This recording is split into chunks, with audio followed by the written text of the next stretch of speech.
Hi everyone, welcome back to my channel. Today I'm going to be making some Christmas prints and I'm using some of my classic Christmas colors, red and green, a light and dark color of each, in the golden fluid acrylic paints. The inspiration is this painting by my friend's daughter Lily, and she made this for me, a little gingerbread house, some gingerbread people, and all of the decorations. And I thought I would use this as my decorating for the little project I'm going to work on with these gel prints. These are the sequins that I used that she had also used. And this is the stocking set that I got that I'm going to be making my little project with. It is a shaker element die cut set, so it has everything that I need for making my shakers. To start with, I'm just putting down a coat of red paint, both of my colors together, and blending them. This is the Nina White 110-pound cardstock. I didn't let it dry very long. I am going to be building up the layers on this print, so I wasn't too concerned that it didn't pull up all of my paint. I created a stencil with some die cuts, holly berry die cuts, and I'm going to use my pan pastels to give them some color.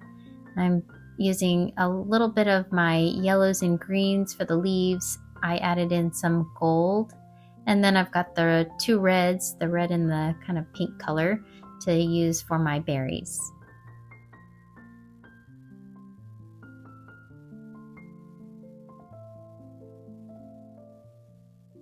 I'm creating this designer background. It reminds me of designer cardstock that you would get from a craft store.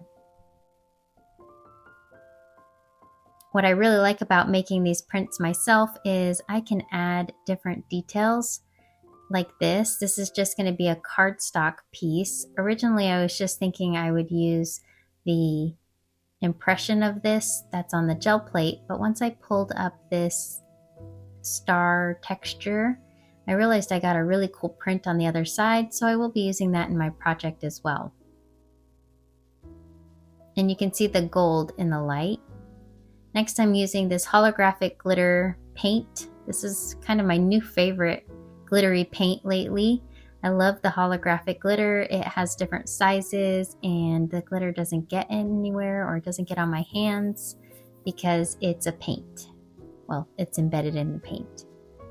I'm just putting this right over that red cardstock piece that I had made earlier. This is just making sure my little design fits on my stocking.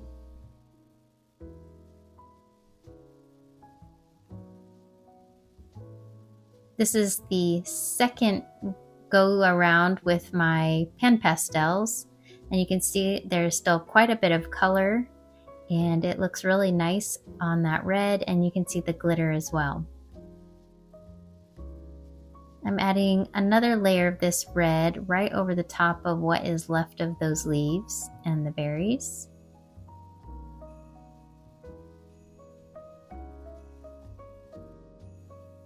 The little box that has my sequins is shaped like a tree, and I think this might make a really cool texture for my jelly plate. So I might use that after I'm done using the sequins out of this little case. This is just the red paint over what was left of those pan pastel holly berries. And again, this isn't going to have a lot of color left on it, but because those are matte and my golden fluid acrylic paint is a little bit semi-glossy, I think, it does show up when you tilt it. And then right over the top of, again, what's left on the plate, I put my holographic glitter. And this is just going to go over a white piece of paper.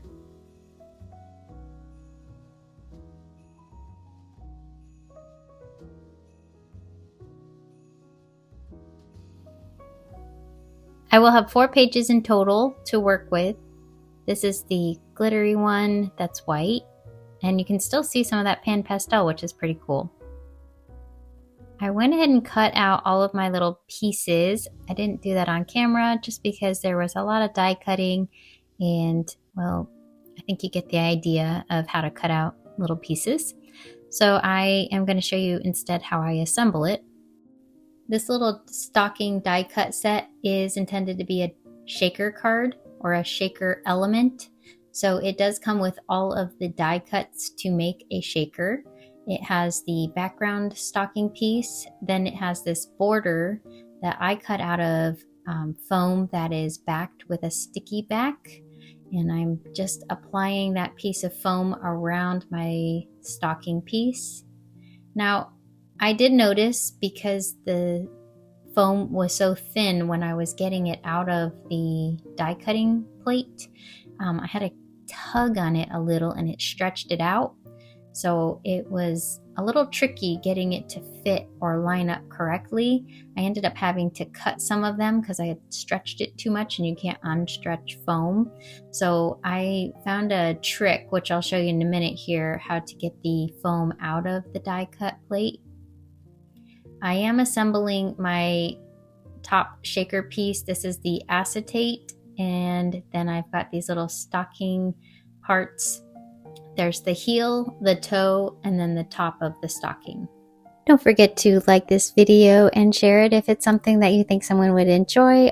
Also, don't forget to check out my memberships that I've added as a new feature to my page. I'd love to have you and share some new videos behind the scenes. I started noticing that the foam piece was a little thin, and some of the glittery pieces were going to be sticking out too much, because I wanted to fill it, but if I put too much in there, I knew it wasn't going to move around. These are some of the glitters I'm going to use. I also have this snow that is kind of chunky, so I put a second layer of my foam right over the top. This is it's almost like little clay pieces. It's called glitter. It's from Michael's, but they look like little snowflakes, and they're a little bit more thick than the glitter. So I am going to put some of my holographic red and green glitter, some of my gold glitter that has some hearts in it. It's a little more chunky. And then I've got these really pretty stars in 3 sizes, also holographic. These are all from Michael's, all of these glitters. Although the holographic green and red ones, I think I got those from Hobby Lobby. So now it's time to assemble the acetate piece over the top.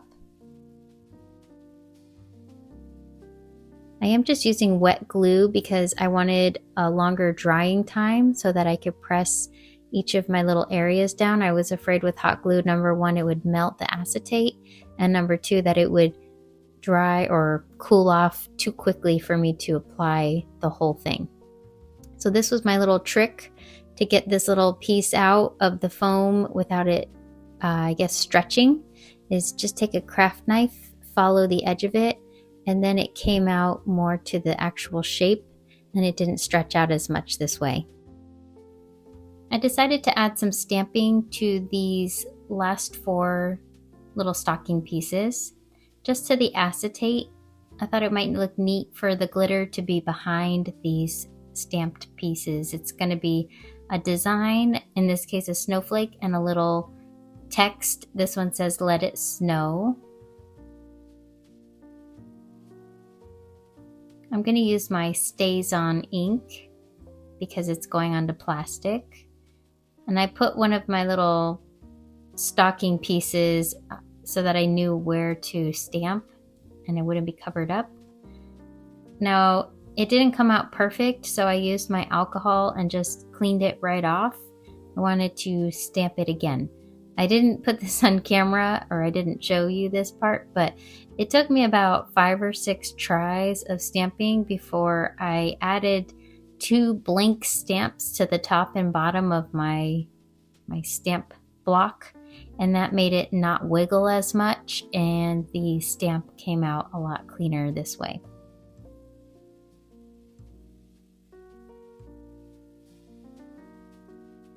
So here is the cleanest that I could get. It wasn't 100% perfect, but after trying 5 or 6 times, I decided that was good enough.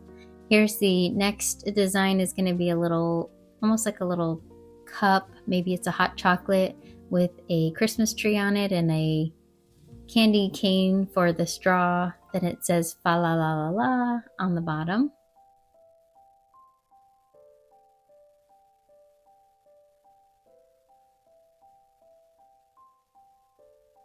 And again, I'm not showing you all of the types. I redid these, but just know that if you're stamping onto acetate, if you have alcohol, you can just keep wiping it off until you're happy with how the stamping turned out. I did a little stamping on the top of this stocking piece.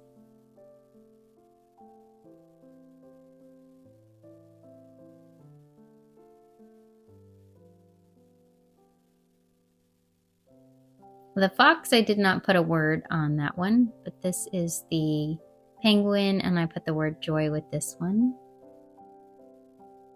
The thicker the stamp, the harder it is. I found those very thin line stamps were easier to stamp on this acetate and not smudge as bad. I am using, this is just a little cornstarch bag that I had made.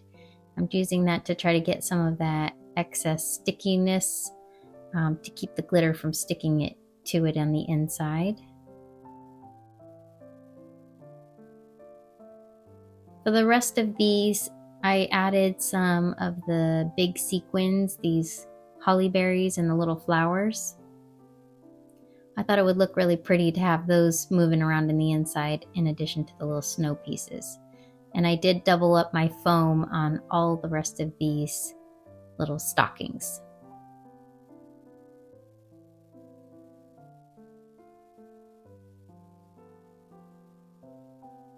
For this one, I didn't add the decorative details. I just added the acetate, and then I'll add the parts of the stocking that cover up some of this.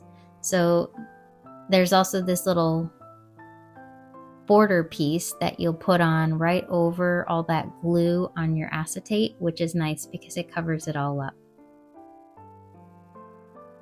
You could do something similar to this with any kind of, if you have stacking dies, any shape really. Maybe a star would be cool. A circle would definitely be a cool one. And you could make your own version of this. I do appreciate that this set had all of the pieces ready to go for me. It even had where you could make your own confetti out of the die cut set, but I didn't end up doing that because I had all those little snow confetti pieces.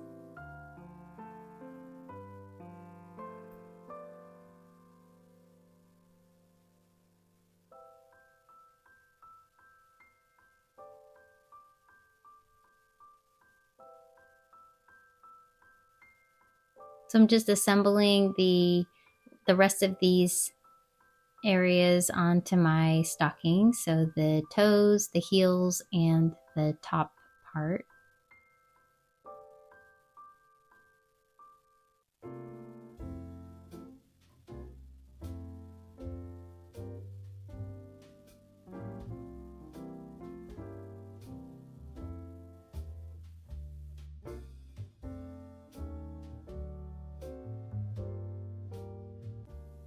And I'm testing them out and they do work. I love that there's extra room in there because they move around really nice. I don't like it when my shakers are so hard to move that you feel like they're not really working. For the first little stocking piece that I had made, I wanted to make this little tag that has some holly berries on it, since I didn't have any of the holly berries inside of this stocking.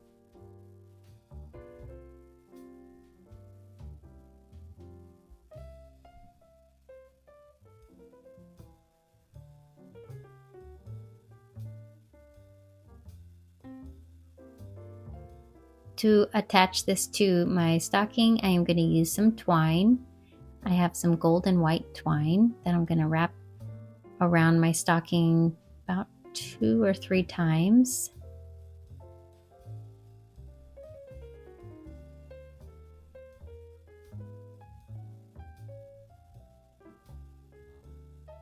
And then I tied a knot and a bow.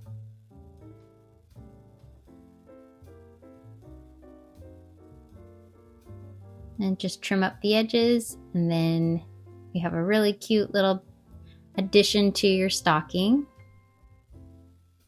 And you could write on this tag as well, a to and a from or something.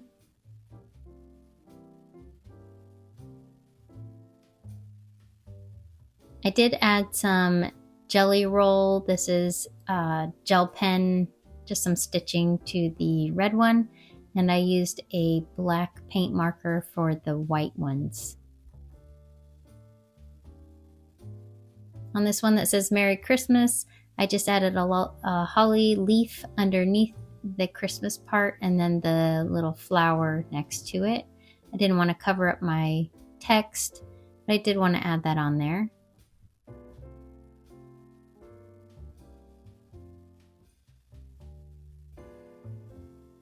You can see that one looks really nice, even though this one doesn't have this stamping on the front. And you can see how I finished the back of it.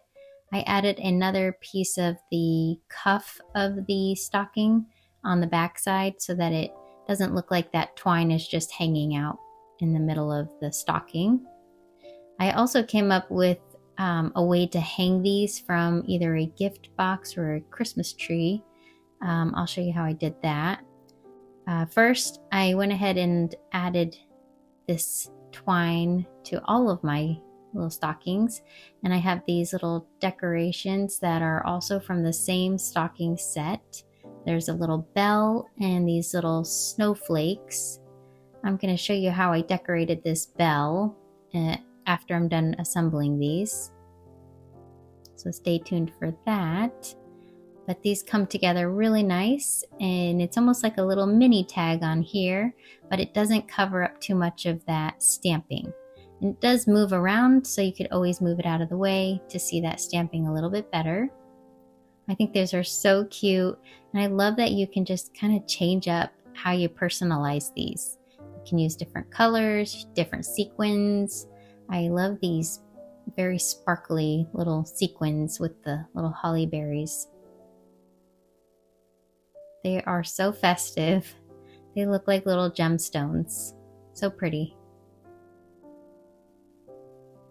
I made this one a little bit different. Now for the back side, this is how you can attach it to a tree or a gift. I took my twine and just made a little loop, and then I attached it to the corner piece just with some wet glue. Then I put more wet glue down, and now I'm adhering the little cuff piece over the top of that so it hides where that twine is kind of sticking in. Here's my bonus tip on how to decorate this cute little bell from this set. I die cut it out of my white piece of jelly print that has the glitter on it. And then I took out some Distress Oxide ink, in this case Rustic Wilderness. This is the green color. And I'm just using my little foam blending tool to add some color, mostly to the edge, but I am going in the inside just a little bit. Now it does have an embossed part to this, but you can't really see it right now. So I wanted to give it a little bit of color first, and then to make it look like a bell, I'm using this chrome finish paint marker. And I'm just gonna go over, I'm trying to avoid going into the spot that has the little bell detail because I really want that to stand out. So I'm painting around that. If a little bit gets inside, that's okay. And then I'll flip it and paint over the top part. There is a little star piece that kind of got lost, so I just used my little sequins that are in the shape of that same star, and I just stuck that right in the center there. And I think that made a nice little addition. And so this is what the cute little bell looks like when it's all complete and on the tag. I made one with red and one with green. And I think these came out so cute. I just love these, and I love that you can write on the back of them and turn them into little ornaments for the tree. You can put them on gift tags. You can use them as just a little thank you or anything like that. That's super cute. Plus, I can't wait to give this to my little friend Lily, who made me my beautiful painting as a little thank you. And I thank you all for watching and following along with me on this video. Let me know, would you make little tags like this? Do you like making shaker cards, or are they too messy for you? I know sometimes I don't bother with them because they're a little messy, but with the foam propped up like this. I really thought these were so fun to put together, and they weren't too bad. And I love that you can add additional fun little touches to them, however you want to personalize them. Well, thank you for watching, and I will see you all in the next video. In the meantime, happy crafting, y'all.